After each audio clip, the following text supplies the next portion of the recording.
The Jaguar F-Pace has become the fastest-selling model in the company's history. So it's little surprise that the British brand is keen to follow up its first SUV with another, even more affordable offering, the E-Pace. Now we've had our first chance to get behind the wheel of the new baby model and on UK roads. The E-Pace looks a very different beast from its larger brother. It's based on the same chassis as the Range Rover Evoque, so it is basically a front-wheel drive car adapted to a four-wheel drive setup, and with a transverse engine fitted. Best SUVs and 4x4S 2017. That's reflected in the stance, with the cabin much further forward than on the F-Pace, headlights that are more similar to those of the F-Type sports car and a much shorter bonnet. The overall profile does a good job of disguising what is a fairly lengthy overhang beyond the front wheels. Jaguar is launching the E-Pace with a choice of Ingenium 4-cylinder engines. The two petrol motors, a 247 bhp unit and the 296 bhp P300 model, are available only with four-wheel drive and JLR's 9-speed automatic transmission. The three diesels have a bit more variety. You can buy the entry-level 148 bhp unit, badged D150, with front-wheel drive and a 6-speed manual gearbox, or four-wheel drive and either the manual or auto.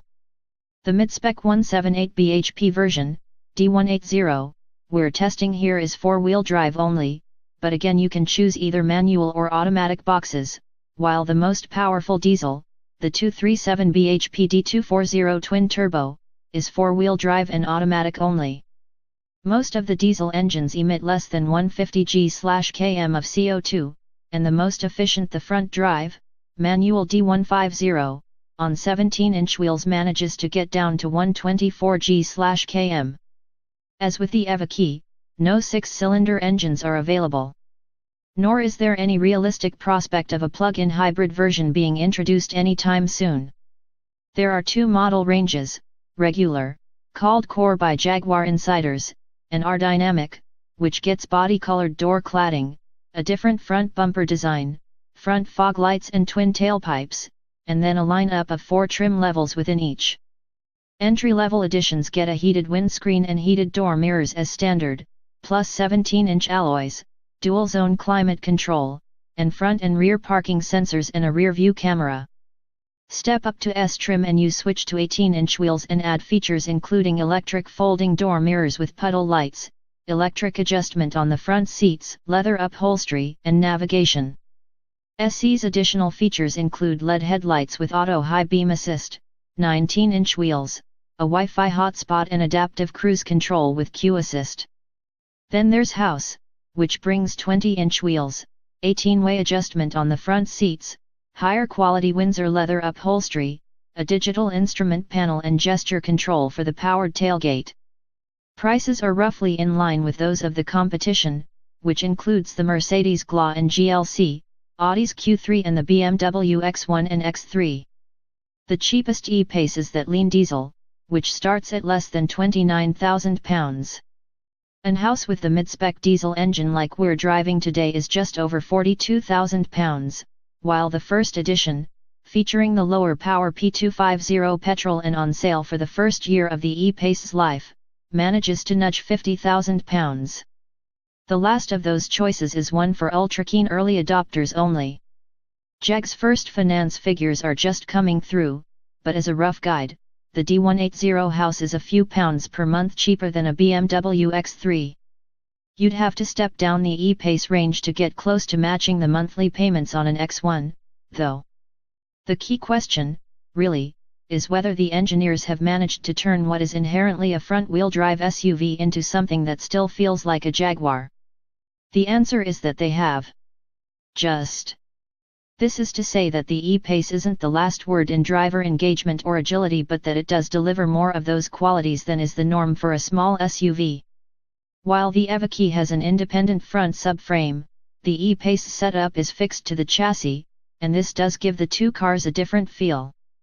The E-Pace steering has that typically Jaguar springy sensation just around the straight ahead, but it weights up in a satisfying fashion and the nose is pretty quick to respond to inputs faster, we'd say, than pretty much anything else in the new model's class.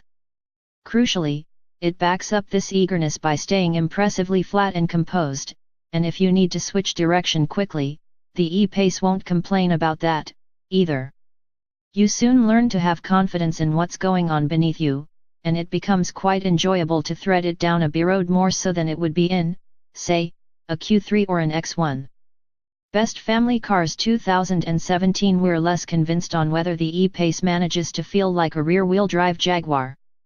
Push it really hard into a corner and it just understeers, and while lifting off helps the nose to tuck back in, this doesn't really feel like a car you can steer on the throttle. But then, none of the E-Pace's rivals manages this, either, and it's hard to think of any of them that would put the same smile on your face going down your favorite country lane. Perhaps the best element of the car's dynamic makeup is its ride quality. Our house example was on 20-inch wheels and standard suspension, but the E-Pace feels more compliant than it has any right to be, even at low speeds and in town, which is where many examples are bound to spend the bulk of their time. You can specify variable dampers and you'll need to if you step up to the optional 21-inch alloys, but the standard setup feels to us like it offers a good enough compromise between comfort and body control. The D180, which is expected to be the best-selling engine in the E-Pace range, produces its maximum torque of 430 Nm at 1,750 rpm. There's a bit of diesel grumble as you fire it up, but it only takes a couple of minutes of running to calm down.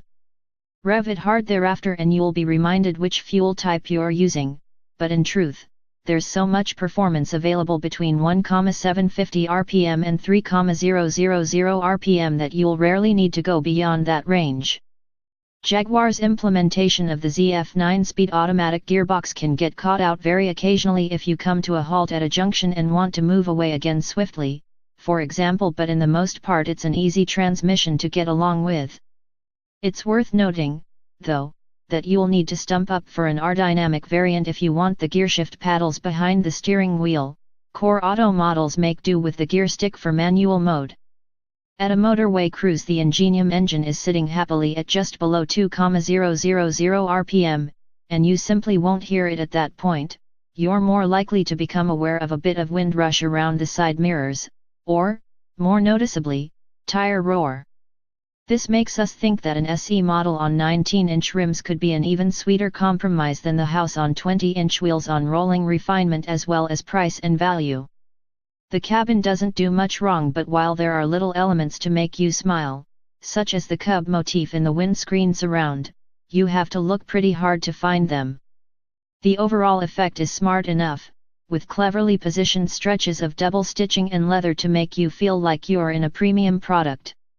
However, there's still the odd slab of dull black plastic, and while the chrome trim around the gear stick isn't fake, it looks it. Our tip? Choose your cabin treatment carefully if you want to avoid things looking a bit, well, funereal. There are plenty of trims available to offer more than one hue. The infotainment is perhaps the E-Pace's single biggest weak spot, as it is with most JLR products, in fact. The 10-inch widescreen display in the center of the fascia is clear enough, and Jaguar deserves credit for offering it as standard across the range. But the in-control system that it runs is a world away from the likes of BMW's iDrive or Audi's MMI. It's a bit clunky to use and too slow to respond to inputs. You'll find yourself running ahead of the system when you're typing in a destination for the satellite navigation, for example.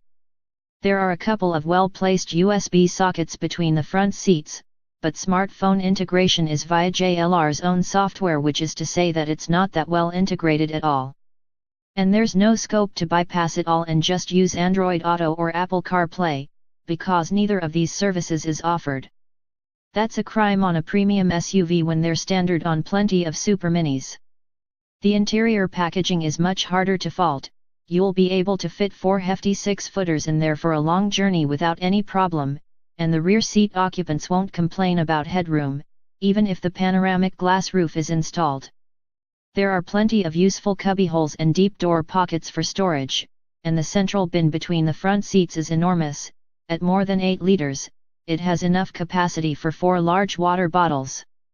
The Jaguar's boot is a decent size, too, at 577 liters or more than 70 liters, clear of the capacity in the BMW X1, and more than 150 liters up on the Audi Q3's load bay.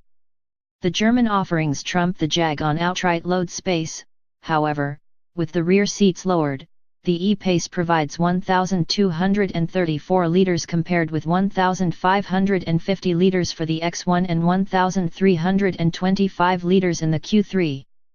As standard, you get a pair of USB sockets and 4 12-volt sockets fitted, but you can sacrifice one of the 1.2V inputs as an option, to gain 3 more USB ports for rear occupants. Other options available on the E-Pace include a hands-free tailgate that can be controlled by waving your foot below the rear bumper, a head-up display that incorporates navigation instructions and music track information, a 12.3-inch fully digital instrument panel, and a couple of high-end audio systems, one offering surround sound and 15 speakers, by specialist firm Meridian.